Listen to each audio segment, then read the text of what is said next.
With me, I have WLFI new meteorologist Chris Swaim. Chris, how are you? I'm well, Joe. How are you?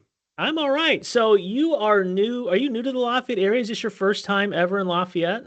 No, far from it. I grew up in Central Indiana. I went to Ball State. Please don't hold that against me. I visited a lot of friends in Purdue, so it's been since my college years, but I've been here a few times. Well, I'm also a Ball State grad, so chirp chirp to you as well. You're gonna upset some people around here, Joe, I but know. Yeah. we are everywhere. I know we're not quite as big as some of the other schools, but No, but yeah, we do kind of, just kind of sprinkle ourselves in every now and yeah, yeah. then. So, Chris, how long have you been with WLFI now?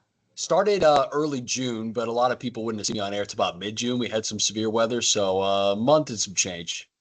So it's funny because when we had that severe weather, I was watching your coverage, and I'll tell you what, for someone that was just kind of like literally like baptized by fire, it's like, welcome to your first day, Yeah, go. And yeah. here it is. I mean, Indiana, severe weather. Oh yeah. So tell me about that. That being pretty much kind of like your first day, having to do live coverage on air, severe weather. Kind of Sure. walk me through how that day went for you. Yeah, Joe. I mean, I got here early June. It wasn't my first rodeo for severe weather. I've been a broadcast man for about 12 years now. It's done some severe weather around the country, all different types. Actually, I got here. We had to set some things up and we had to get some things in place. But as soon as that severe weather risk came up, I was like, get me off the bench, man. Let's just get out there. I want to make sure that we get ahead of this and keep people safe. And that's why we do what we do. So I was ready, man. And everyone here was just more than willing to help make things work and get it going. And everyone was really excited. So it was a very welcoming thing. So 12 years, where else have you been? When I graduated Ball State, I worked in the Quad Cities.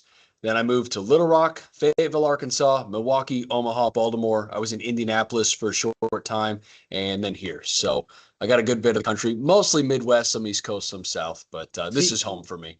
so you got a little experience kind of out and about a little bit, and then Yeah. found back your way back to Indiana, in Yep. central Yep. Indiana and Lafayette. So living here in Lafayette, how do you like it so far? Oh, it's been great. No, the people here, there's just something about Midwest values and especially Hoosiers, man.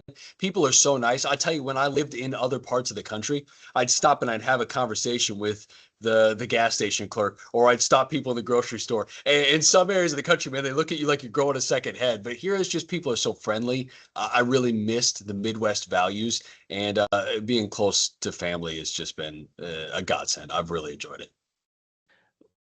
How'd you get your start in meteorology? How did it all start for you? How did you know, like, I Yeah. think I want to be a meteorologist? I went to school in Central Indiana. I went to high school in Speedway. It was Cardinal Ritter, right across from the track.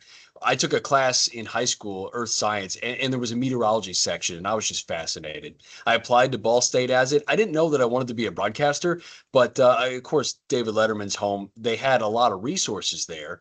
I tried out for Newslink Indiana, and they gave me 3 minutes just to talk about what I enjoyed talking about, and the rest is history. I never changed my major. I picked up a minor, but that was that moment for me. It was just I don't have to work at sitting at a desk all day. I can get out, I can get involved in the community, and really root in a place where what you do matters to everyone's life. And I'm so thankful that people invite me into their homes every day. What do you think is probably being a broadcaster and also being a meteorologist? Do you find that sometimes there might be some difficulty when it comes to relaying certain things, or do you find yourself that this actually comes pretty easy? Like, is there a difficult part of being a meteorologist? You're like, man, this is probably the toughest part of my job. Yeah, sometimes I mean, when we go to school, we take a lot of classes that frankly you don't use a whole lot of on TV, but forecasting can be a real challenge. The atmosphere is a fluid, dynamic thing, and that can be very difficult to convey uncertainty. But I really try to take time in those time constraints, the 3 minutes that I have to do main weather, to really emphasize what we know, what we feel strongly about, and maybe what's a little uncertain. And I'm going to be as transparent as I can about that. Sometimes that's very difficult to say, okay, I feel strongly that this could happen. Here's why it may not. And the balance between that is probably one of the more difficult parts of the job.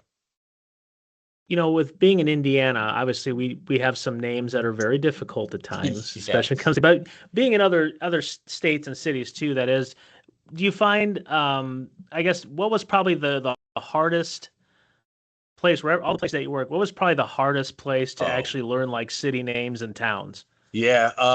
Wisconsin, I would say for sure. When I was in Milwaukee, they have a lot of Fond du Lacs, Economowocs, Sheboygan, a lot of names that are they're challenging. That took a lot of studying. Thankfully, being from here, I had a pretty good idea. But places like Galveston, Morocco, some of the other ones that may take a little bit of studying, but it wasn't too bad here.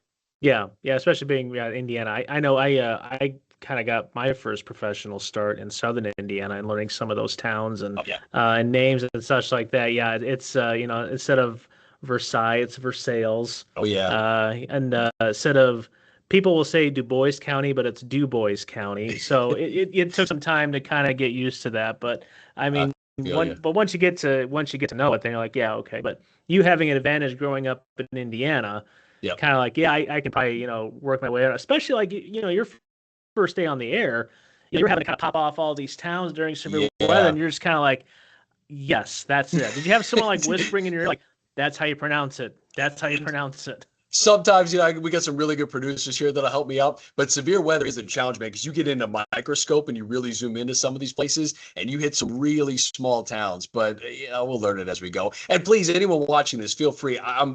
If I'm saying something wrong, please let me know. I want to fix it. I want to be right about that. So reach out. We probably will. That's just how we are. It's like, no, we want the name of our Welcome to town pronounced correctly. That's how we want to absolutely. do it. I Because know how we'll even important hear that it is. too. People say like Lafayette. No, it's Oh yeah, yeah, Lafayette. Yeah, yeah. that's just how it is. Yep.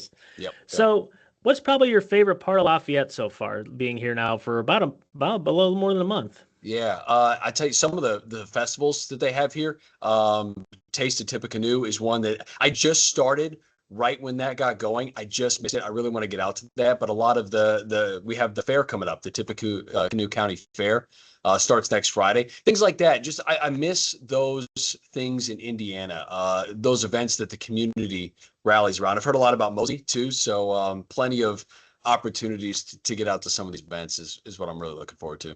Yeah. And then, when being around in different cities and such, and being a meteorologist, I'm sure you have to kind of learn, you know, again, being from Indiana, you kind of understand the Indiana weather patterns, but going to Wisconsin or Oh Baltimore, I yeah. mean, those are different kind of weather patterns. How difficult is that to learn different weather patterns in different areas of the country? Yeah, there's a learning curve for sure. Some of it's trial and error. Some of it's leaning on the Mets that are already the meteorologists that are already there. Um, but it kind of gives you a well-rounded. While I may not use a lot of tropical forecasting here, you'd be surprised how many remnants of hurricanes or tropical systems make their way to Indiana. So you pick up little things along the way. Some things matter most to some communities. Others have a geographical role.